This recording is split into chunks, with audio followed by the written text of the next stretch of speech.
Assalamualaikum warahmatullahi wabarakatuh. Perkenalkan, saya Hafriza Aprilia. Saya dari program studi Ilmu Pengelolaan Sumber Daya Alam Lingkungan, Sekolah Pasca Sarjana IPB University. Hari ini saya akan membuat video pembelajaran tentang metode pengumpulan data.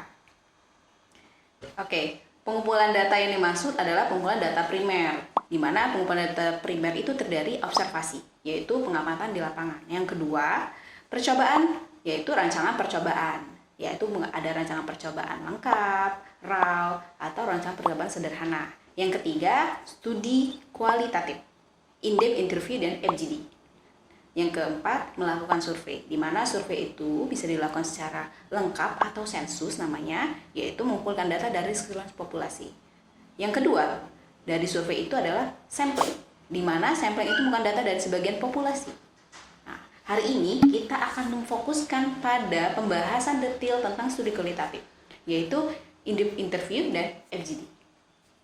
Ya, in-depth interview itu pertama aspek penelitiannya harus jelas, gitu ya, dan harus dirumuskan dengan baik. Kenapa? Karena objek penelitian ini biasanya tentang histori, sejarah, atau tentang perilaku seseorang. Memang sih permasalahannya ada terkendala dengan waktu, karena sifatnya harus partisipatif. Sebisa mungkin kita mengkaji, menggali sebanyak mungkin informasi yang kita harapkan dari penelitian kita. Selain itu juga informasi kuncinya harus benar-benar ditentukan siapa, bisa dari teman, bisa dari masyarakat, atau lembaga terkait. Berikut adalah teknik tentang in-depth interview. Berikut teknik in-depth interview. Yang pertama, susun pertanyaan kunci. Ini sangat penting untuk kita, peneliti, untuk memastikan pertanyaan kunci untuk mendapatkan sesuai dengan tujuan yang kita teliti. Yang kedua, pastikan wawancara terjalin keakraban. Agar apa? Agar informan merasa nyaman dan juga bisa menceritakan cerita tentang lengkap. Yaitu maksudnya di sini poin keempat, ciptakan situasi. Dan pastikan tidak menghakimi saat wawancara, gitu ya. Tidak terlalu formal, gitu ya. Yang kelima, menggali informasi lebih jauh. Gitu ya. Nah, ada istilahnya probing, gitu. Probing itu apa? Menanyakan pertanyaan spesifik, gitu ya, sehingga informan itu dapat menceritakan pengalamannya dengan lengkap, dan kita dapat menanyakan lebih jelas tuh apa saja yang kita ingin harapkan dari tujuan penelitian kita. Ada yang kedua, gitu ya, menggali informasi lebih jauh itu namanya rumuskan ucapan informan, ya, dan minta konfirmasi. Ini penting banget, gitu ya. Saat mereka menyampaikan, kita harus kaji tuh benar-benar yang tidak jelas, kita konfirmasi kembali, gitu ya. Yang keenam, ini paling penting, lakukan cek silang, triangulasi, gitu ya. Kenapa ini sangat penting, gitu ya? Karena untuk memastikan ketepatan data, gitu, dengan cara mewawancarai pihak ketiga yang mengetahui, pastinya yang mengetahui tentang topik penelitian kita, gitu ya. Yang ketujuh, kita harus punya catatan harian, yaitu logbook. Ini penting banget untuk peneliti untuk membuat catatan harian tiap harinya, gitu ya. Dan kita mengkonfirmasi kembali ketika catatan kita ada yang tidak jelas nih. Ketika hari itu bisa kita konfirmasi kepada informan, kita lakukan konfirmasi ulang di hari yang sama agar tidak terlewat. Khawatirnya kalau kita tidak mereview catatan harian kita pada hari itu, ada yang terlewatkan informasi, gitu ya. Apalagi itu bisa jadi informasi penting bagi penelitian kita. Itu disayangkan banget. Jadi pentingnya catatan harian. Nah, yang kedelapan, dalam teknik in-depth interview ini memang ada kelemahannya, gitu ya. Kelemahannya itu adalah kesenjangan antara apa yang dikatakan dan apa yang dilakukan informan. Nah, ini biasanya ketika terjadi mendapatkan cerita dari cerita orang lain. Jadi bukan versi langsung ketika wawancara, apalagi tentang pengalaman ya. Bisa jadi dia mendengar dari cerita orang lain diceritakan.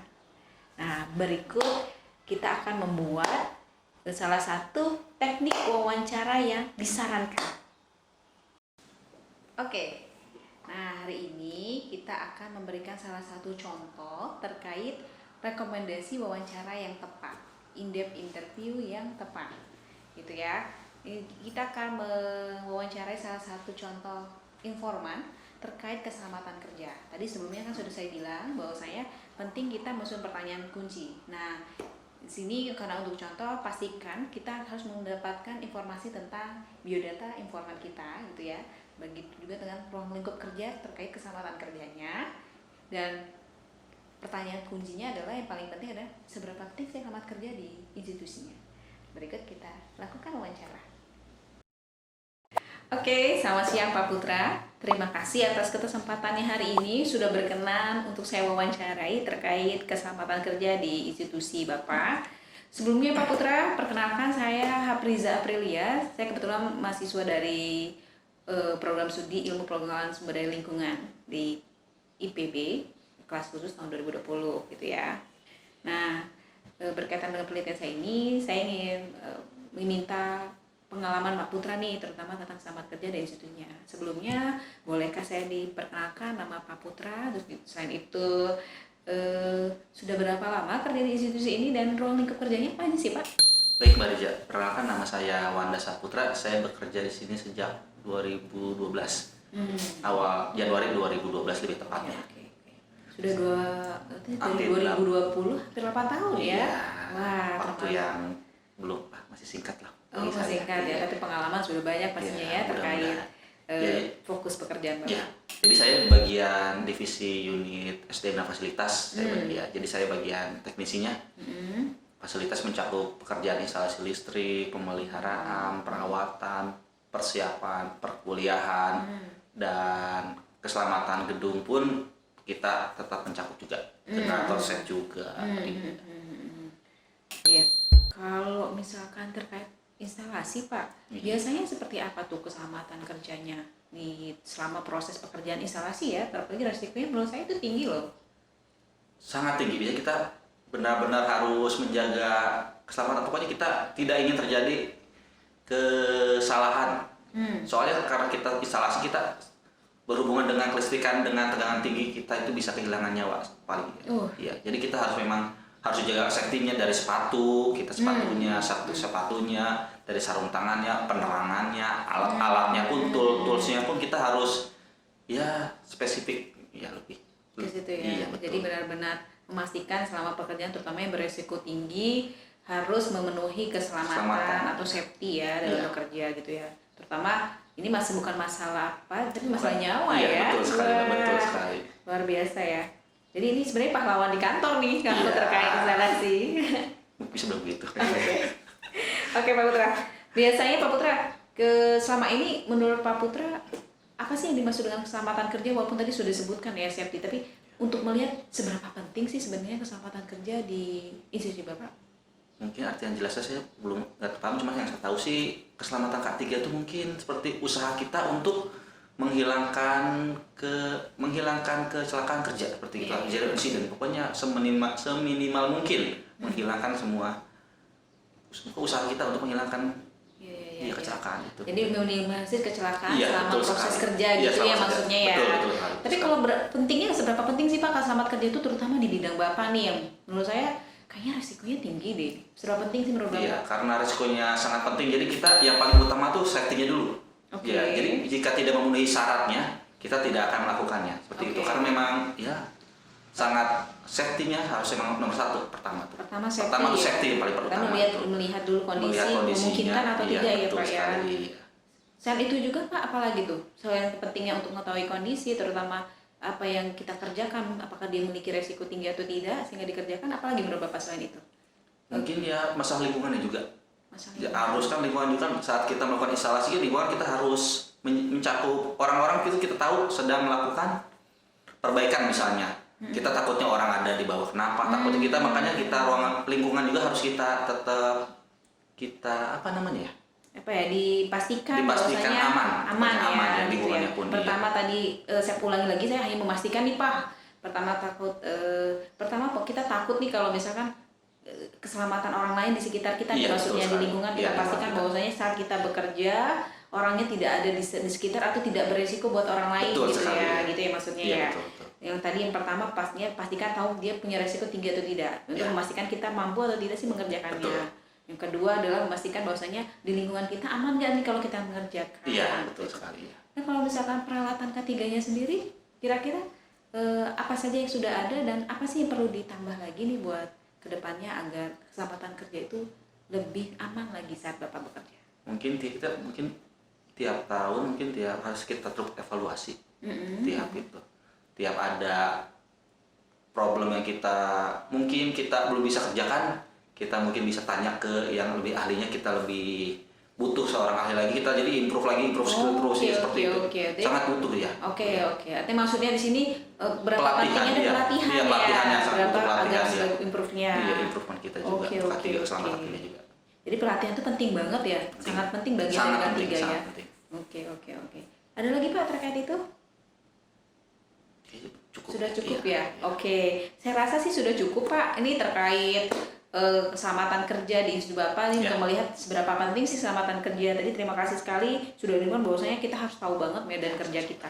Kedua, kita harus tahu banget tentang lingkungan orang ada sekitar kita ya. Jangan sampai ada resiko yang berdampak pada orang lain. Bahkan perlu adanya improvisasi berupa pelatihan atau pendidikan gitu ya. Oke, ini menurut saya informasinya sangat lengkap gitu ya. Saya merasa terbantu nih terkait seberapa penting keselamatan kerja di suatu institusi. Terima kasih Pak Putra. Saya sangat terbantu. Nanti lain kali kalau misalkan saya ada yang ingin memastikan informasi berkenan. Boleh, silakan. Terima kasih Pak Putra. Oke, terima kasih. Berikut adalah contoh wawancara kita terkait in-depth interview. Semoga bermanfaat. Sebelum menjadi salah satu rekomendasi untuk melakukan wawancara yang tepat dalam in-depth interview. Terima kasih. Selanjutnya kita akan ke FGD. Selanjutnya akan kita membahas tentang focus group discussion atau kita sering dengar adalah FGD. Nah, ini paling penting adalah pastikan pesertanya berjumlah 8 sampai 10 orang. Pastinya yang tidak saling kenal ya, agar apa?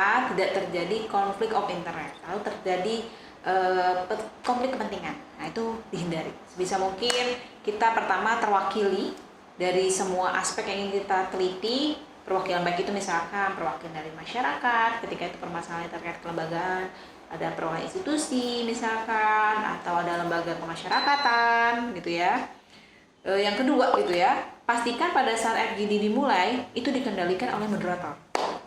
Ya, itu penting banget untuk agar jalannya FGD itu berjalan dengan sesuai harapan kita gitu ya.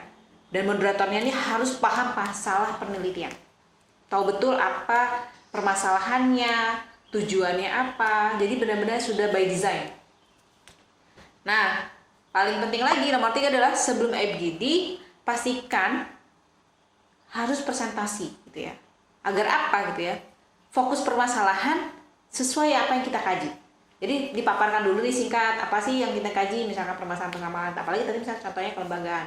Presentasi dulu apa sih kelembagaan agar saat kita diskusi kita dapat menggali informan tadi terwakili gitu ya, apa yang kita harapkan, aspek-aspek yang mereka sudut pandang masing-masing gitu ya. Sehingga tujuan FG ini memperoleh masukan informasi mengenai suatu permasalahannya itu komprehensif atau menyeluruh gitu ya. Baik itu sifatnya sinergis, knowing gitu ya, atau kita stimulasi gitu ya, menanyakan suatu pertanyaan misalkan tentang masalah peran penting kelembagaan bagi semua aktor misalkan. Nanti kita simulasi itu pertanyaan, nanti setiap perwakilan aktor-aktor atau informan tadi itu bisa mewakili pandangan mereka masing-masing. Nah, seperti itu terkait FGD. Pastikan berjalan dengan sesuai harapan kita, pastikan kita paham permasalahannya, pastikan FGD sesuai apa yang kita teliti.